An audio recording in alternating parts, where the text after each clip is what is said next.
Our next speaker is known around the world, a great musician, but now we are learning a great entrepreneur.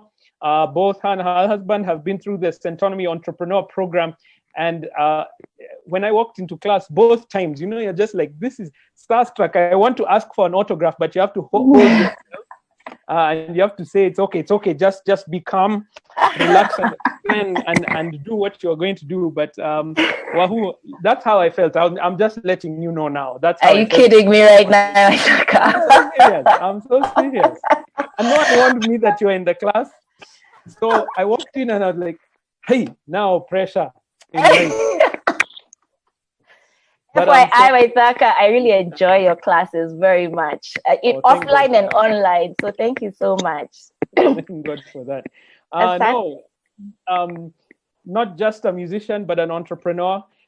You've got some insights that you're going to share with us, especially in this time of change. I can't imagine the thought process that musicians are going through right now. I have a friend of mine, a musician. He plays in gigs, definitely, but he's also a teacher in music. And that immediate lockdown shut down all his income sources immediately. And it was a process of reinvention. He's now offering online classes, but it took a while to pick up for that period of time. So I don't know, from your perspective, you can just share your experiences and what you're thinking is coming up, as well as what you've experienced coming through this Centonomy Entrepreneur. Karibu sana. Super. Asante sana for the opportunity. I'm so happy to be here.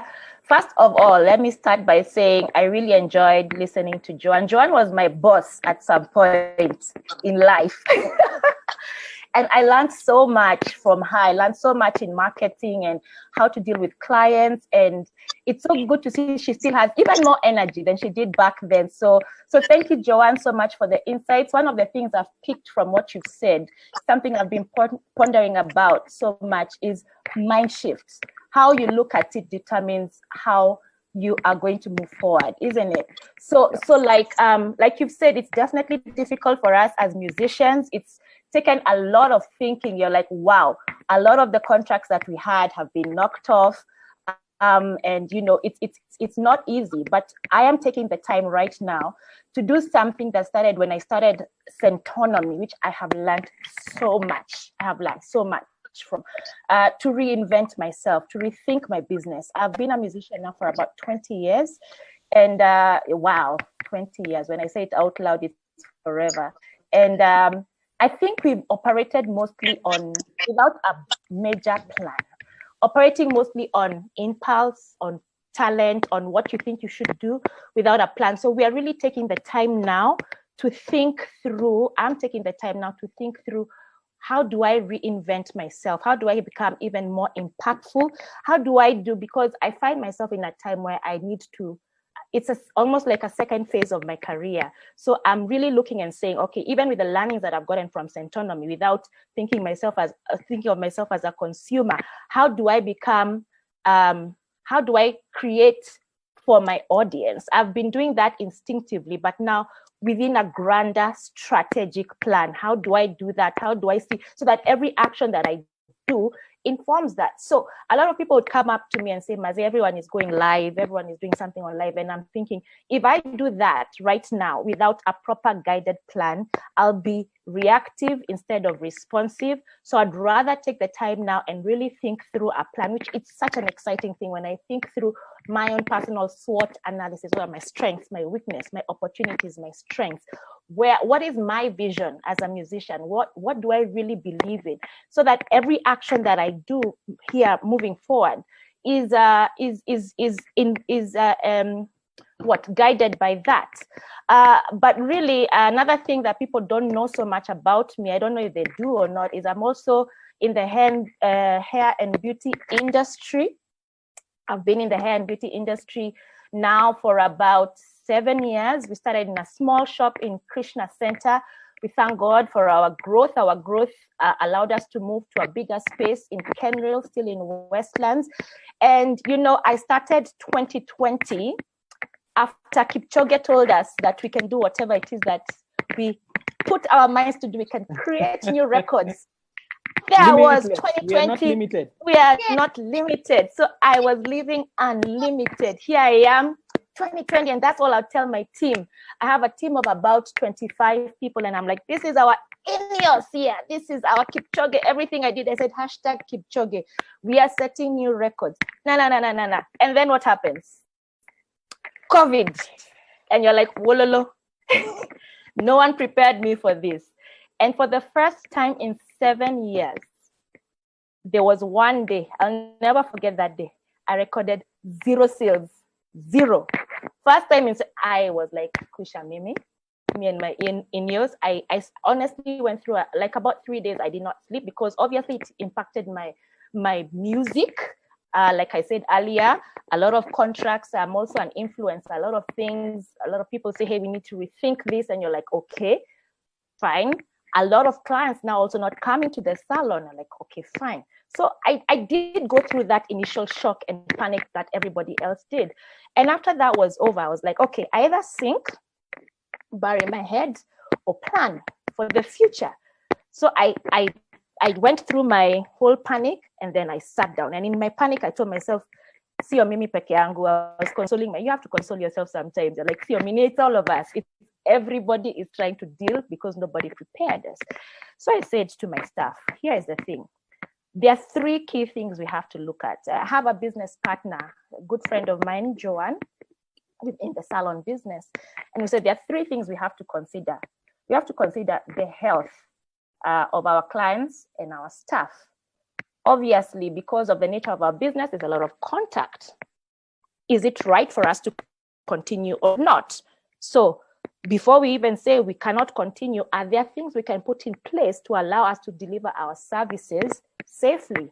So we thought through that, and we were able to come up with a 9-step process where everybody had to go through, clients and staff alike, from checking temperature to wearing masks to gloves and all that. We put everything in place.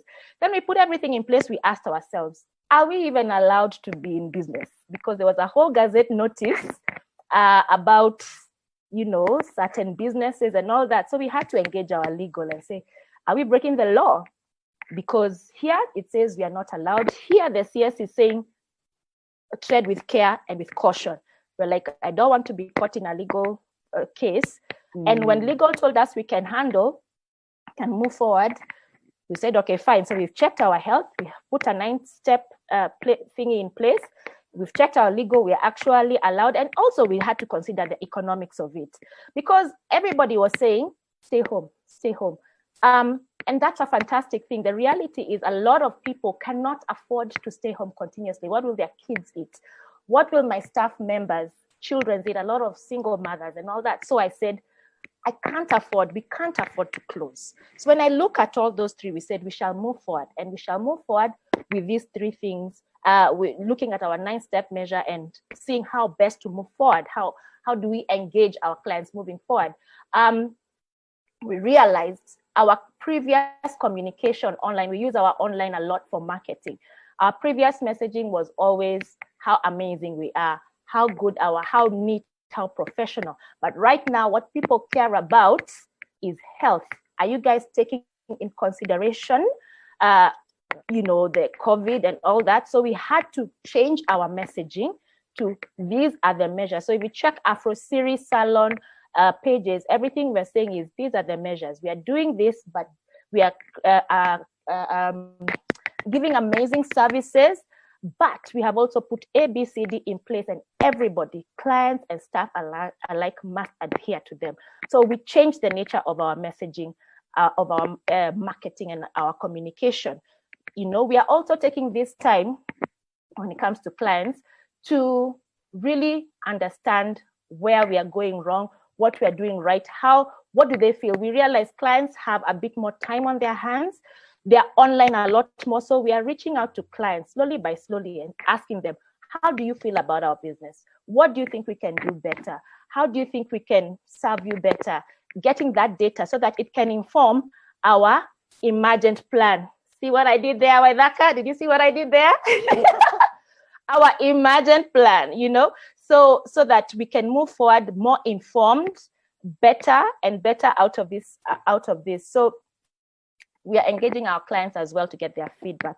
The other thing we also had to do was to engage our partners being the landlords, our suppliers, the bank, because things are tight. The economics of it is not what it was before or where we would like to be. And really for us, one of the things I forgot to mention is we redefined what success looks like for us. Success was, we just want to be able to pay our salaries, want to be able to pay our salaries in full. Yeah. We want to create a healthier environment and create an emergent plan. That's what success looks like for me at this point.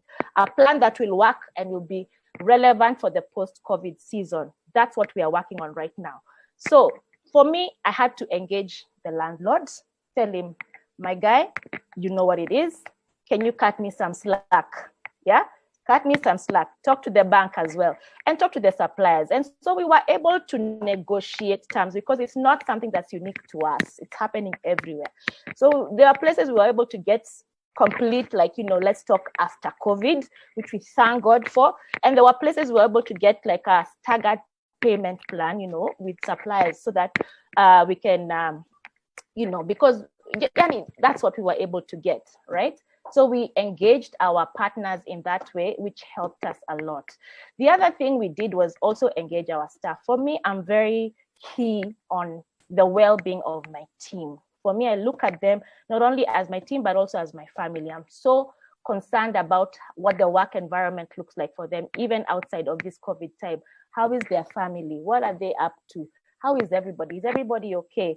And it's important that they are okay. So now we're engaging them even more. How are you guys doing? And we are not forcing anyone to come to work. We're saying, come to work when you have a client, stay home, because they understand that you have other things going on. And we also want to try and flatten the curve. So we had to really rethink everything to try and be relevant for now, as we try to flatten the curve, as we try to meet what success looks like for us.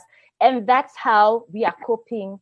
We are coping in the salon business. I'm very excited because there's a lot of things I have learned that's available online.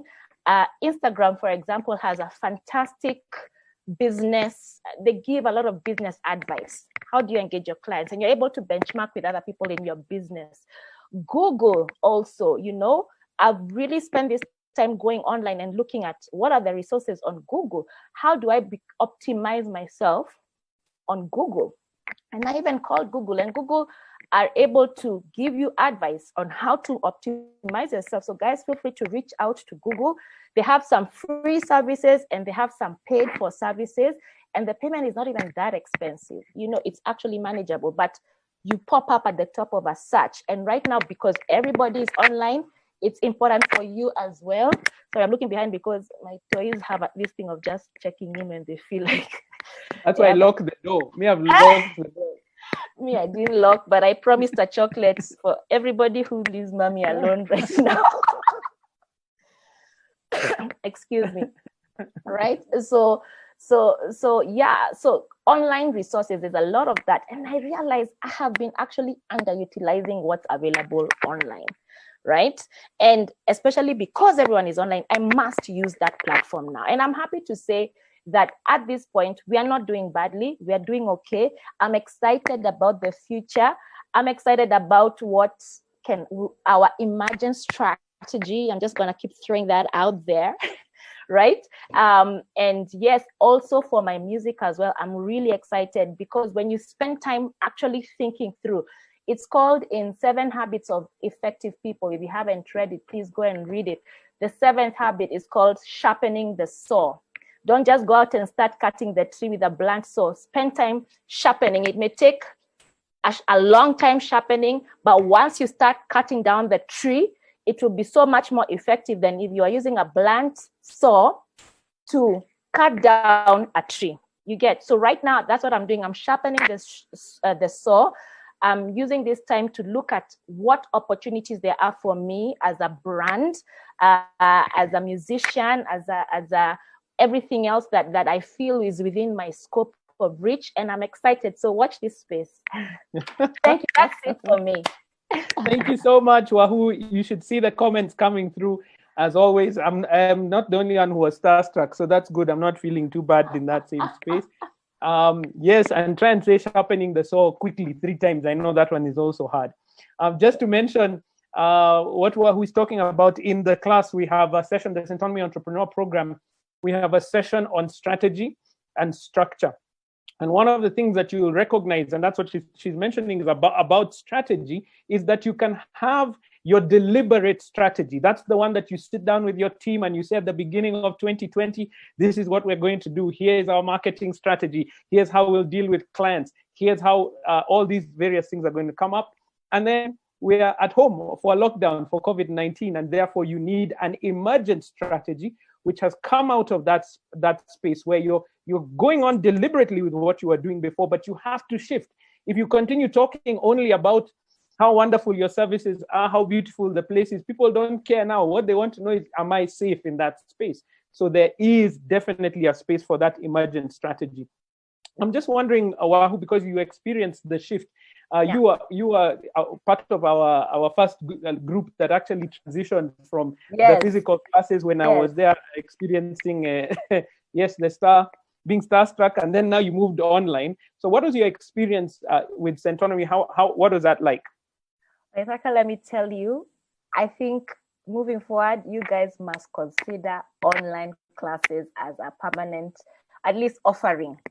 The convenience of just waking up and showering and sitting down to go to class, and not, you save yourself the whole, for me at least, I loved it. I love the idea of being able to, I'm available to my kids when, they can keep, I'm at home, they can feel mommy is at home, but I'm also in class learning. I think this has been so amazing for me. Yeah, for sure. Wow. Thank God for that. Anything else that stuck out for you from the entrepreneurship program that you went through that you think, especially that is useful at a time like this? Maybe just share if you don't mind. So 2 things, and these were the earlier classes. Number 1, I remember there was a session we did for defining, creating a wallet, right? And the whole idea, guys, for those who are not design thinking, exactly. The whole idea behind it was design thinking. You don't create, for example, if you're in the business of creating wallets, don't create a wallet that you like. Because you're not the end user of the wallet. You may think it's cute, you may think it makes sense, but are you making it for yourself, or are you making it for your potential clients? So getting feedback, getting intake from your clients on what the wallet should actually look like, feel like, and how do they actually want to carry the wallet. Maybe they want to carry the wallet in front. Maybe, it will really help you to be a lot more impactful and actually increase your profit margin. So like for me, I won't lie to you, when I started the salon, I was creating a salon for me. Straight up. What would a woman like me like? And then later on, and that's why right now we are taking time to really reach out to clients and say, hey, what do you think of us? It's been 7 years, but what do you think of us? Where do you think we can do better? What else would you like to see from us? The other thing, Waithaka, was the time when you told us, we were told, imagine, remove fear from the equation. Remove fear. What do you think you would like to be able to achieve? What would you achieve? What would you achieve if the fear was not it? If the fear of failure, if you are told you're not gonna fail, what can you achieve? And that for me was so amazing, because I realized how many things I'm being held back. I always imagine I'm so fearless and so what, but the truth is I have those things. They're like, hey, Lele. And if it backfires, well, it will be embarrassing. But you're like, if you removed fear of failure from the equation, my goodness, the amount of things that we can all achieve. So for me, those were the 2 things that stick with. I've taken them, I'm throwing them into my moving forward thingies. So thanks so much. Thank you, and thank you. Yeah. So just to mention, because Mutsoli is asking, elaborate on what this wallet thing is. What we do in the class, we do an exercise where we get entrepreneurs to design a wallet, just a wallet, like the wallet you put your money and your cards in. and we say, what would be your perfect wallet? And then we go back and we reassess. And then the exercise is designed to get you to find out what does your customer want. Just like Wahu is mentioning, she designed her salon for herself. And what we were challenging her to do is to go back and ask your customer, what about this experience works for you? So that you're building a business for your client, not for yourself. And we go through that exercise. It's a process called design thinking, and we do that in the class. So Wahu, I really, really, really appreciate your time. As always, love your music, love your energy. I have many women in my house. I think we need to come to your salon very soon because you're close by as well. You're so welcome. You're so welcome. My hairstyle is very simple. Just remove even that all we the can hair. Get out. So I'm just so grateful, and may God bless you as you go through this as well. Just so excited to experience this. The Chief Visionary Officer of Dekas Group Limited, Derrick, if you don't mind, you can now switch on your camera and your microphone, even as I give that short introduction, as you're going to speak to us and share with us your experience. You can also switch on your camera. Let me just assist you with that. And just share with us in the next 10 minutes or so what your experience is and what you believe will be the direction that the companies are going to be going for over the next couple of years, especially over the next months, as things are changing very quickly. So, ladies and gentlemen, I want to bring Derrick on board. Derrick, if you can hear me clearly, just speak up so that we can make sure. Yes, I can hear you, Waidaka. Wonderful. Now I can see you and hear you. Go ahead. You have about 10 minutes or so to share your experiences and what you think is coming up, as well as I love your title, Chief Visionary Officer. I love people who are thinking about the future. So, karibu sana. Thank you very much, Mr. Waidaka. As you heard, my name is Derrick Karanja Simiyu. I am also known as the Voice Man because I am one of Kenya's premium voiceover artists. I also double up as the Chief Visionary Officer of Dekas Group Limited. At Dekas Group, we have specialized in graphic design, paper printing, fabric stitching and branding, indoor and outdoor branding, as well as audio, video, and visual production. Now, business has been doing well, and over the years, we have grown from a team of 1 employee to 20 plus, and we've been able to scale up until COVID came in. And everything went kaput. And the government came in and gave different directives to prevent the spread of this virus. One of them being stay at home and the curfew. And this in itself affected our business big time because our sales dropped by 90%. So we're only able to give an output of 10%. And with a team of like 25 staff, you ask yourself, what do I do next? Do I send these young people home? Do I do pay cuts? But quickly, I remembered, in fact, before I go to that, our normal working hours was 7 a.m. to 10 p.m. So we could work all that. We had 2 shifts, trying to meet the client's needs. But when the curfew came, we could not work those long hours and the likes. Now, it came time when business was not performing well, and I was like, now what next? And like just anyone else, after getting used to the normal routine of 8 to 5, 8 to 10 o'clock, you wonder what next. So I could get to town at 10 a.m. and because there was really nothing much to do. Until one day I realized, and I said, as an entrepreneur, my role, I'm like a spark plug to stimulate economic activities. And I said, now, our clients are no longer coming. Where are they? They're at home. What are they doing? And as an entrepreneur, the key thing that needs to be at the back of your mind, are you answering a need? And it has to be an unsatisfied need. And I looked at clients who are no longer coming. No one needed business cards because they didn't have anyone to give to. No one needed t-shirts. They were not having events and all that. And we said, okay, guys are spending, but where are they spending their money? And I recall and I said, all of us are sanitizing. All of us need temperature guns. All of us need masks and all that. So quickly, I talked to a couple of guys who were supplying these. We partnered. And I talked to my team and I told them, now we have 3 options. We either go home, stay at home and wait for things to get back to normal, or let us adapt and bring in these new products that are now moving in the market. And I told my team that now all of us have to be salespeople, and we agreed that everyone will have a target to be able to mitigate this. And we used what we had to get what we didn't have. We had designers in the office who had literally nothing they were doing. So what we did is we had them do the designs of the different items we were trying to sell out there. And voila, things started picking up. We were able to see business come in. Our clients who could no longer give us business, when they heard that now we had the essentials, they were able to come in and take up the product. And I can confirm this, that last month was one of our best months this year in terms of our total sales. Wow. Because we shifted. Wow. We shifted, and I can say this, we've not sent anyone home. We have not done pay cuts, because everyone converted to a marketer. And within their networks, they're trying as much as possible to be able to mitigate this. Now, one of the things I can share is, Derrick, you broke up there. There's one thing I want to catch up. You said everyone did something.